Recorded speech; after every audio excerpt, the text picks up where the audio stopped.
আসসালামু আলাইকুম। ফাজাল সাদাকাত হইতে পড়াইছে ফায়দা উহা একটি দীর্ঘ হাদিস। উহাতে উটের মালিকদের উপর উটের জাকাত না দেওয়ার শাস্তি, গরু ছাগলের মালিকদের উপর উহার জাকাত না দেওয়ার শাস্তি এবং উহার অবস্থা বর্ণনা করা হইয়াছে।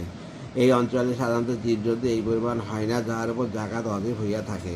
আরব দেশে এই সমস্ত জীবজন্তু অধিক পরিমাণে ছিল। অবশ্য সোনা, রূপা ও উহা সহিত সংশ্লিষ্ট জিনিসপত্র সাধারণত আমাদের এই সমস্ত দেশে পাওয়া যায়, বিদায় উক্ত হাদিসের অংশবিশেষ উল্লেখ করাই যথেষ্ট মনে করিয়াছি। উহা দ্বারাও জাকাত না দেওয়ার পরিণতি সম্পর্কে আন্দাজ করা যাইবে।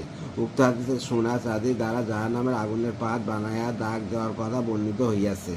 আর উহাও শুধু কিয়ামতের একদিনের শাস্তি, যা বিচারের জন্য পেশ হইবার দিন, আর সেই দিনের পরিমাণও 50,000 বছর হইবে।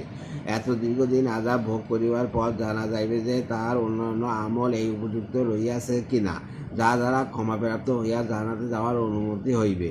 আর যদি এইরূপ উপযুক্ত অন্য কোনো আমল না থাকে, তবে অর্থাৎ ক্ষমার উপযুক্ত না হয়, অর্থাৎ জাকাত না দেওয়ার কারণে এখনও শাস্তি বাকি রহিয়া গিয়াছে, তবে তাহাকে জাহান্নামে নিক্ষেপ করা হইবে। সেখানে যে কি অবস্থা হইবে তা লেখা ও ভাষায় প্রকাশ করা সম্ভব নয়।